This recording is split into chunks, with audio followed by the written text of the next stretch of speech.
Assalamualaikum warahmatullahi wabarakatuh. Perkenalkan, namaku Lia Puspitasari, kelas 12 IPS 4, nomor 16. Di sini saya akan mempresentasikan tentang kehidupan ekonomi pada masa demokrasi terpimpin. Kehidupan ekonomi pada masa demokrasi terpimpin. Pada masa demokrasi terpimpin, keadaan ekonomi di Indonesia mulai berubah. Pemerintah menggunakan sistem ekonomi terpimpin di mana sektor ekonomi ditangani langsung oleh presiden. Kehidupan ekonomi Indonesia belum berhasil dengan baik dan tantangan yang menghadangnya cukup berat. Beberapa upaya yang dilakukan pemerintah untuk memperbaiki kondisi ekonomi yaitu: 1. Kebijakan Sanering. Sanering adalah salah satu dari sekian banyak kebijakan pemerintah. Kebijakan Sanering merupakan kebijakan untuk menurunkan nilai mata uang. Peraturan kebijakan Sanering yang dilakukan pemerintah yaitu: 1. Mengeluarkan peraturan pemerintah pengganti Undang-Undang Nomor 2 Tahun 1959 yang dimulai berlaku tanggal 25 Agustus 1959. 2. Mengeluarkan peraturan pemerintah pengganti Undang-Undang Nomor 6 Tahun 1959. 2. Pembentukan Badan Perencana Pembangunan Nasional. Dalam persoalan ekonomi, pemerintah membentuk Dewan Perancang Nasional atau Depernas yang dibentuk pada tanggal 15 Agustus 1959 dan dipimpin oleh Muhammad Yamin. Adapun tugas Depernas yaitu: 1. Mempersiapkan rancangan undang-undang pembangunan nasional yang berencana. 2. Menilai penyelenggaraan pembangunan. Dalam jangka waktu 1 tahun, Depernas berhasil menyusun rancangan dasar undang-undang pembangunan nasional sementara berencana tahapan tahun 1961 sampai 1969. Yang disetujui oleh MPRS melalui TAP MPRS nomor 1 MPRS 1960 tanggal 26 Juli 1960 dan diresmikan oleh Presiden Soekarno pada tanggal 1 Januari 1961. Rancangan tersebut bertujuan untuk mengembangkan perekonomian Indonesia dari swasembada pangan, sandang, sampai memasuki pertumbuhan terus-menerus dengan kekuatan sendiri. Pada tahun 1963, Dewan Perancang Nasional diganti dengan nama Badan Perancang Pembangunan Nasional dan dipimpin oleh Presiden Soekarno.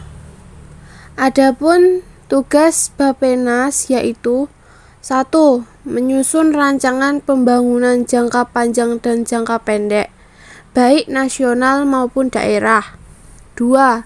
Mengawasi laporan pelaksanaan pembangunan.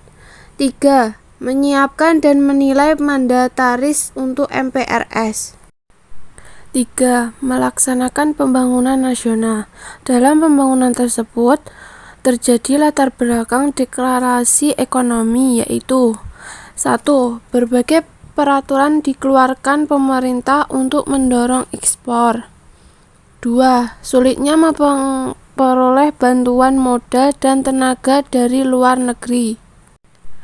Tujuan utama deklarasi ekonomi adalah untuk menciptakan ekonomi nasional yang bersifat demokratis dan bebas dari imperialisme untuk mencapai kemajuan ekonomi.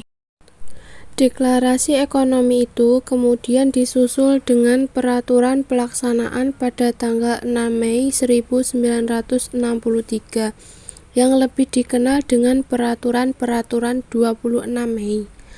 Deklarasi ekonomi beserta peraturan tersebut tidak berhasil mengatasi kemerosotan ekonomi, bahkan memperberat badan hidup rakyat karena indeks biaya hidup semakin meningkat, harga barang naik, dan juga laju inflasi sangat tinggi. Untuk mengatasi keadaan tersebut, pemerintah mengeluarkan 3 peraturan. Peraturan itu pun tidak berhasil menolong bangsa Indonesia untuk mengatasi kemunduran ekonomi. Peraturan pelaksanaan DKON tidak terlepas dari campur tangan politik yang memberi tafsir sendiri terhadap DKON. PKI termasuk partai yang menolak melaksanakan DKON selama yang melaksanakannya bukan orang PKI. 14 peraturan pemerintah yang sudah ditetapkan dihantam habis-habisan oleh PKI. Juanda dituduh PKI telah menyerah kepada kaum imperialis. Presiden Soekarno akhirnya menunda pelaksanaan peraturan pemerintah tersebut pada bulan September 1963 dengan alasan sedang berkonsentrasi pada konfrontasi dengan Malaysia. 4. Meningkatkan perdagangan dan perkreditan luar negeri. Pemerintah membangkitkan ekonomi agraris atau pertanian, sebab kurang lebih 80% penduduk Indonesia hidup dari bidang pertanian.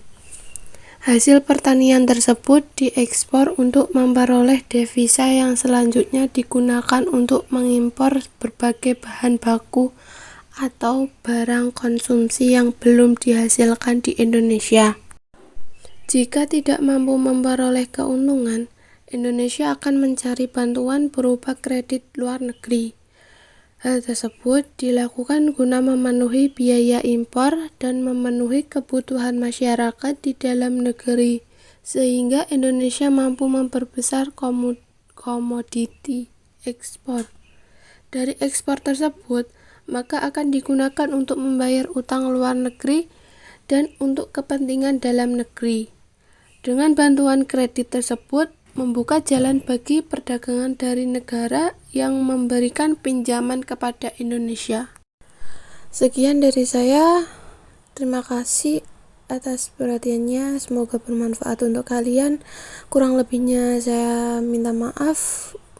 Wassalamualaikum warahmatullahi wabarakatuh.